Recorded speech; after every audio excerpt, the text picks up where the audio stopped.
ਪ੍ਰਧਾਨ ਮੰਤਰੀ ਨਰਿੰਦਰ ਮੋਦੀ ਦੀ ਪ੍ਰਧਾਨਗੀ ਹੇਠ ਆਰਥਿਕ ਮਾਮਲਿਆਂ ਬਾਰੇ ਕੈਬਨਿਟ ਕਮੇਟੀ ਦੀ ਅੱਜ ਨਵੀਂ ਦਿੱਲੀ ਵਿੱਚ ਮੀਟਿੰਗ ਹੋਈ। ਕੈਬਨਿਟ ਕਮੇਟੀ ਦੀ ਮੀਟਿੰਗ ਸੰਬੰਧੀ ਜਾਣਕਾਰੀ ਦਿੰਦਿਆਂ ਕੇਂਦਰੀ ਮੰਤਰੀ ਅਸ਼ਵਨੀ ਵੈਸ਼ਨਵ ਨੇ ਕਿਹਾ ਕਿ ਕਿਸਾਨਾਂ ਲਈ ਇੱਕ ਵੱਡਾ ਫੈਸਲਾ ਲਿਆ ਗਿਆ ਹੈ। ਪਿਛਲੇ 10-11 ਸਾਲਾਂ ਵਿੱਚ ਸਾਉਣੀ ਦੀਆਂ ਫਸਲਾਂ ਲਈ MSP ਵਿੱਚ ਭਾਰੀ ਵਾਧਾ ਕੀਤਾ ਗਿਆ ਹੈ। ਕੈਬਨਿਟ ਵੱਲੋਂ 2025-26 ਦੇ ਮਾਰਕੀਟਿੰਗ ਸੀਜ਼ਨ ਲਈ 14 ਸਾਉਣੀ ਫਸਲਾਂ ਦੇ ਘੱਟੋ-ਘੱਟ ਸਮਰਥਨ ਮੁੱਲ ਯਾਨੀ MSP ਵਿੱਚ ਵਾਧੇ ਨੂੰ ਮਨਜ਼ੂਰੀ ਦੇ ਦਿੱਤੀ। ਕੁੱਲ ਰਕਮ ਲਗਭਗ 2,07,000 ਕਰੋੜ ਰੁਪਏ ਹੋਣ ਦਾ ਅਨੁਮਾਨ ਹੈ। ਹਰੇਕ ਫਸਲ ਲਈ ਲਾਗਤ ਤੋਂ ਇਲਾਵਾ 50% ਨੂੰ ਧਿਆਨ ਵਿੱਚ ਰੱਖਿਆ ਗਿਆ ਹੈ। ਕੇਂਦਰ ਸਰਕਾਰ ਨੇ ਝੋਨੇ ਸਮੇਤ ਸਾਰੀਆਂ ਸਾਉਣੀ ਦੀਆਂ ਫਸਲਾਂ ਲਈ ਘੱਟੋ ਘੱਟ ਸਮਰਥਨ ਮੁੱਲ ਦਾ ਐਲਾਨ ਕੀਤਾ ਹੈ।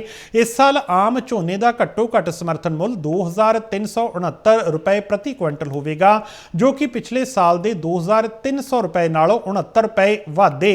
ਇਸੇ ਤਰ੍ਹਾਂ ਗ੍ਰੇਡ A ਝੋਨੇ ਦਾ ਘੱਟੋ ਘੱਟ ਸਮਰਥਨ ਮੁੱਲ 2,399 ਰੁਪਏ ਪ੍ਰਤੀ ਕੁਇੰਟਲ ਨਿਰਧਾਰਿਤ ਕੀਤਾ ਗਿਆ ਹੈ, ਜੋ ਕਿ ਪਿਛਲੇ ਸਾਲ ਦੇ 2,320 ਰੁਪਏ ਨਾਲੋਂ 69 ਰੁਪਏ ਵਾਧੇ। ਝੋਨੇ ਤੋਂ ਇਲਾਵਾ ਜੇਕਰ ਅਸੀਂ ਮੋਟੇ ਅਨਾਜ ਦੀ ਗੱਲ ਕਰੀਏ ਤਾਂ ਹਾਈਬ੍ਰਿਡ ਜਵਾਰ ਦਾ ਘੱਟੋ ਘੱਟ ਸਮਰਥਨ ਮੁੱਲ 3,699 ਰੁਪਏ ਨਿਰਧਾਰਿਤ ਕੀਤਾ ਗਿਆ ਹੈ। ਇਹ ਪਿਛਲੇ ਸਾਲ ਦੇ 3,371 ਰੁਪਏ ਪ੍ਰਤੀ ਕੁਇੰਟਲ ਨਾਲੋਂ 328 ਰੁਪਏ ਵਾਧੇ।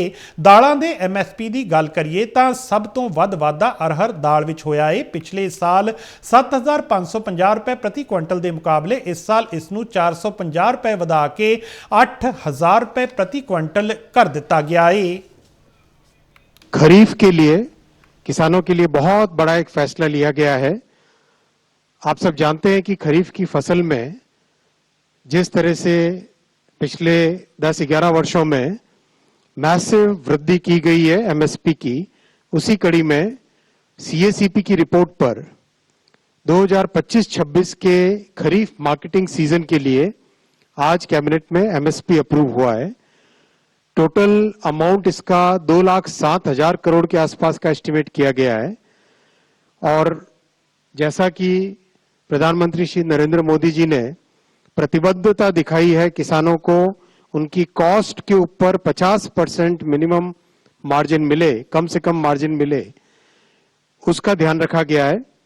तो जितने भी क्रॉप्स हैं हर एक क्रॉप के लिए कॉस्ट से 50% अधिक, कॉस्ट प्लस 50।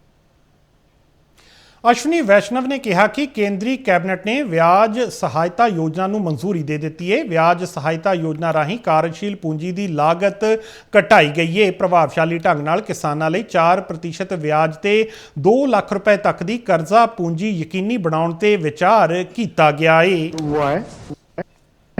वो है इंटरेस्ट सबवेंशन स्कीम। आप सब जानते हैं कि किसान क्रेडिट कार्ड जब श्रद्धेय अटल जी प्रधानमंत्री थे तब इंट्रोड्यूस हुआ था।